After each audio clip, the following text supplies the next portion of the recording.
સીતારામ. સંતોષપૂર્વક જિંદગી જીવવા માટે એક કડવું સત્ય છે, એનો કાયમી સ્વીકાર કરી લેવાનો કે બધું બધાને નથી મળતું.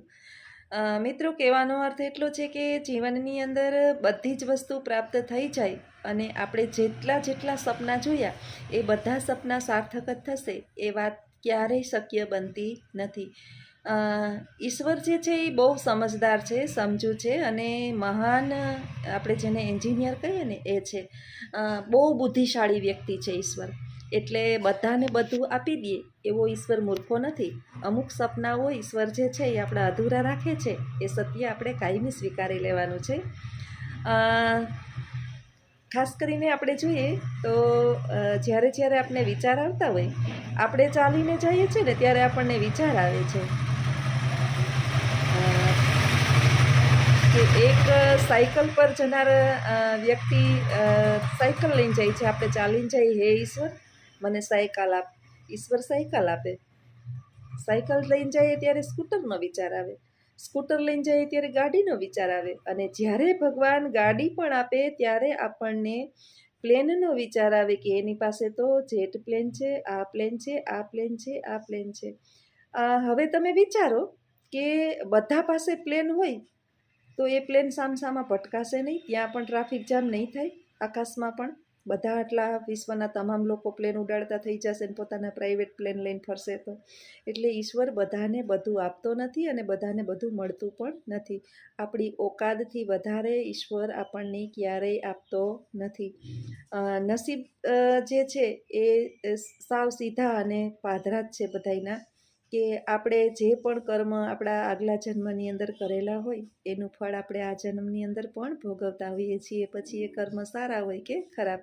એટલે આ કડવા સત્યની સાથે જો કાયમી આપણે જીવતા શીખી જઈએ તો ક્યારેય આપણને દુઃખની અનુભૂતિ થાય નહીં કે ઈશ્વરે મને આ નથી આપ્યું, ઈશ્વરે મને આ નથી આપ્યું, કે ઈશ્વરે મને આ નથી આપ્યું.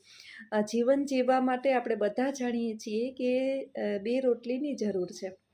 ટાઈમે આપણે કોઈ પણ વસ્તુ જે છે ને એ પેટની અંદર સમાઈને એનાથી વધારે અંદર નાખી જ નથી શકતા. રહેવા માટે 5 ફૂટની આપણી હાઈટ હોય ને તો એટલી જ જગ્યા આપણા માટે કાફી છે. આખા ઘરની અંદર આપણે આટા નથી મારતા. અને ઉપર છત હોય, એક ઈશ્વરે મકાન આપ્યું હોય, સંતોષપૂર્વક જીવન હોય, નાનકડું આપણું ફેમિલી હોય અને પરિવાર આખો પ્રેમથી રહેતા હોય, ક્યાંય પણ કોઈ પણ પ્રકારની બીમારી કે રોગના ખાટલા ઘરની અંદર ના પ્રવેશા હોય. દુનિયાની અંદર આનાથી વધારે સુખી પરિવાર એક પણ ના હોઈ શકે. પરંતુ આપણે આપણું એ સુખ દેખાતું જ નથી કે આપણે કેટલા બધા સુખી જોઈએ છીએ.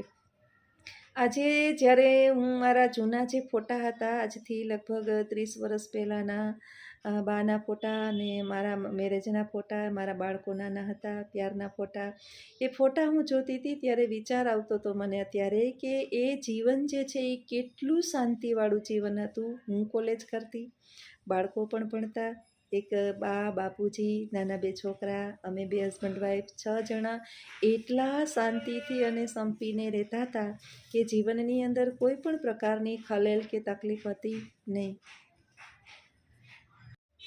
પૈસા નહોતા એ સમયની અંદર, પરંતુ શાંતિ ખૂબ હતી. થોડાકની અંદર જેટલું પણ હતું એ બધું આખો પરિવાર જે છે એ સંપીને રહેતો અને સંપીને એકસાથે જમવા બેસતો. નાના નાના બાળકો જે છે એની નાની નાની ફરમાઈશો પૂરી કરવાની મજા આવતી. થોડું થોડું લઈને ખાતા અને થોડું થોડું લઈને જીવતા, છતાંય ક્યારેય એવી અનુભૂતિ નહોતી થઈ કે અમે દુઃખી છીએ. હાલમાંય કોઈ પ્રોબ્લેમ તો છે જ નહીં, પરંતુ કહેવાનો અર્થ એટલો છે કે હાલ જે છે એ ધીમે ધીમે ધીમે સંતાનો મોટા થયા, એની ઈચ્છાઓ બધી પરિપૂર્ણ થઈ ગઈ, ગવર્મેન્ટ જોબ સુધી પહોંચી ગયા અને સૌના માળામાં પરોવાઈ ગયા. હવે જે છે એ વૈધા હું, બા ને મારા હસબન્ડ, 2 દીકરાઓ અને 2 વહુઓ જે છે. નાનો દીકરો તો હમણાં અહીં છે પણ એ વયો જશે, એ એની દુનિયાની અંદર છે અત્યારે, કારણ કે એક વિદેશ છે અને એક જે છે એ બહાર નોકરી કરે છે. તો હવે એકાંતવાળું જીવન છે. જે પરિવારનો માળો હોય એ અલગ અલગ માળાઓ બધાય બંધાઈ ગયા. એટલે જે ખરેખર જીવનની શાંતિ હતી એ સમયની શાંતિ હતી. ત્યારે આપણને એવો વિચાર આવતો હતો કે જલ્દી સંતાનો મોટા થાય, જલ્દી એ નોકરીએ ચડે, જલ્દી એને પરણાવી દઈએ, જલ્દી આવું આવું થાય. પરંતુ આપણે એ ભૂલી જઈએ છીએ કે જે પળે સુખની પળ લેવાનો ખરેખર ક્ષણ છે એ જ્યારે આપણા સંતાનો બાલ્યાવસ્થાની અંદર હોય ત્યારના હોય છે.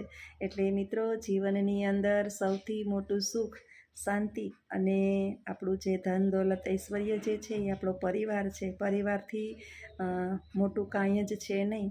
એટલે જે પણ પડે, જે સુખ અને શાંતિ આપને મળતી હોય એ લઈ લેવી જોઈએ. અને બધું જ બધાને મળતું નથી, એ વાત જીવનની અંદર ક્યારેય ભૂલવી જોઈએ નહીં. જો તમને પણ મારો આ વિચાર સારો લાગ્યો હોય તો આ વિડીયોને લાઈક કરજો, શેર કરજો અને સબસ્ક્રાઈબ કરજો. આવજો. ધન્યવાદ. સીતારામ.